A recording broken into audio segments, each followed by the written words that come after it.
Dad simultaneously smashed the smelly contents into the child's face. Briefly releasing Joe's head from its confines, Dad said, "You're going to eat the rest of this," holding up the damaged contents as if in victory.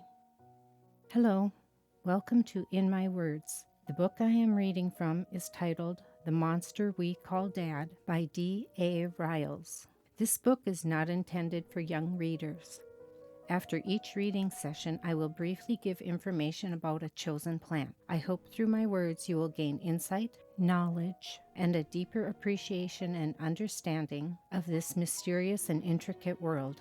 Though the road may be long and hard, compassion and beauty can be gained through the enjoyment of nature and experiencing its wondrous gifts.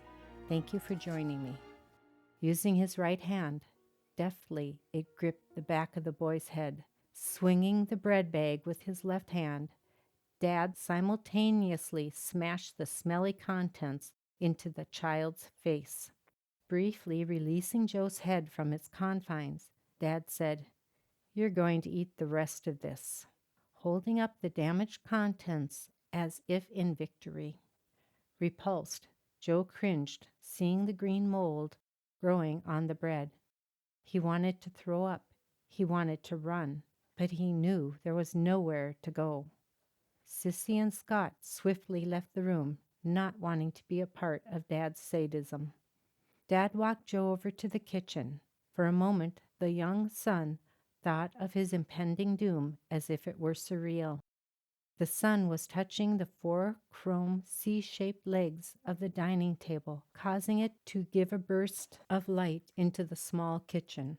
The top of the table was white with black speckles. Silver chrome trimmed its sides.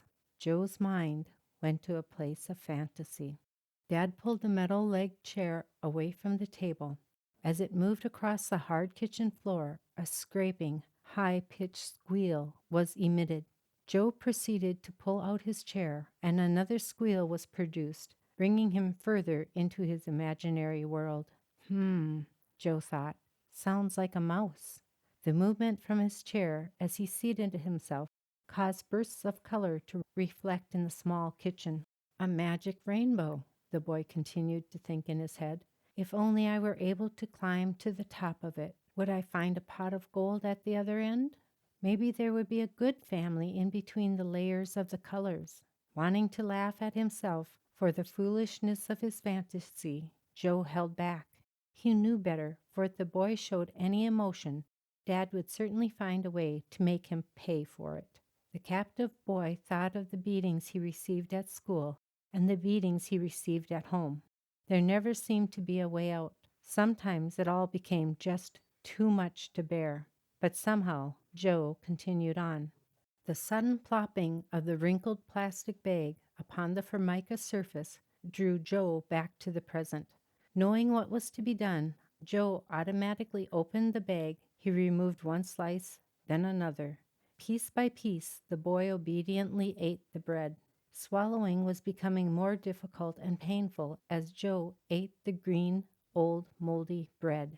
He began to chew the bread as thoroughly as possible so it would not stick to his mouth, but that was causing the dough to become gooey. With increasing frequency, the crumbs began to catch in the back of the young boy's throat.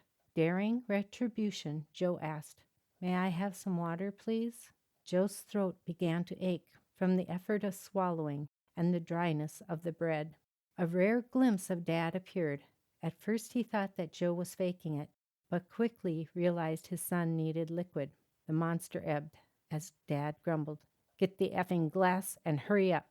Joe jumped from his chair and ran to the kitchen sink. Grabbing a glass from the cupboard above his head, he filled it full and quickly downed the water. His throat burned. The smelly bread had scraped across the back of it. Refilling the glass one more time, he carefully brought it over to the table. Commencing eating the bread, one slice at a time, Joe sparingly took a sip of water with each bite until he finished the entire loaf. He did it. He didn't throw up. Well, not in Dad's presence. Joe felt proud of himself for being able to withstand his dad's cruelty. Dad just walked away without a single word. Coming out of his daymare, Joe could see in his mind Dad lifting the belt high into the air, making sure this last hit really counted.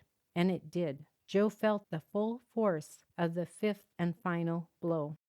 The pain from the leather belt burned his flesh.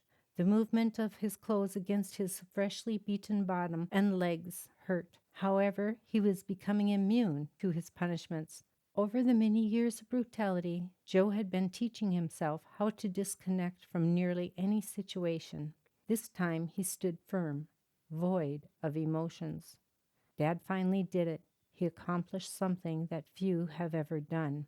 He made his son into a non-feeling drone, a shell of a human, which after years of abuse was beaten down and compliant. Yet he didn't know of the hostility which burnt deep within his son. He didn't know that Joe's hatred was something which made him strong and would live on for many years to come.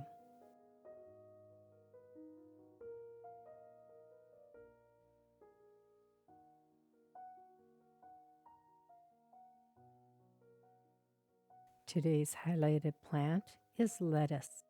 Lettuce is very easy to grow. It comes in many different shapes, sizes, and colors. It prefers cooler weather, so it is best to be grown in spring or very early summer. And if you have a long enough autumn, you can even seed sometime in late August to early September. Lettuce needs plenty of water, and for myself, it seems to prefer shade. I have grown lettuce in full sun, but when I do, the outer leaves and tips turn brown. So now I usually either plant them between other plants or in the middle or back of plants that are taller than they are. This way, it protects the lettuce from the blazing sun of the day. Even in spring, the sun has become very intense, so I take measures to protect the plants that are sensitive to the heat and intensity. Some of the types of lettuce are bib, head, romaine, leaf, and loose leaf. Colors range from very light green to a burgundy purple. The heads can be loose or compact. It can take anywhere from 30 days to over 90 days to produce a crop of lettuce. If you only have a short season, it is best to go with a lettuce that is very fast growing. Most lettuce is eaten raw. You can lightly sear it, but remember that the lettuce will wilt. Even the more hardy romaine lettuce will wilt when exposed to heat. I hope you enjoyed today's brief talk about lettuce. I appreciate all of you who are watching my videos. If you have any questions regarding plant growing, or if you are interested in learning why I wrote the books I have, and if I am working on another book or two, please leave your comments below and I will try to get back to you in a timely manner. I am doing all the editing and producing of this content on my own.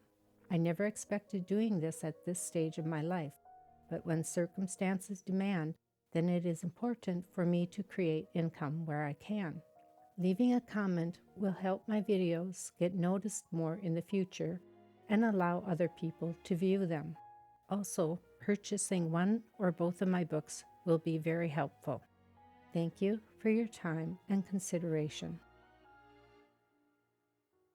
Please like, share, and subscribe. I look forward to having you join me again next time, where I will highlight another plant and I will continue to read from the book titled The Monster We Call Dad by D.A. Riles, which you can purchase from Amazon.com. Thank you for having joined me.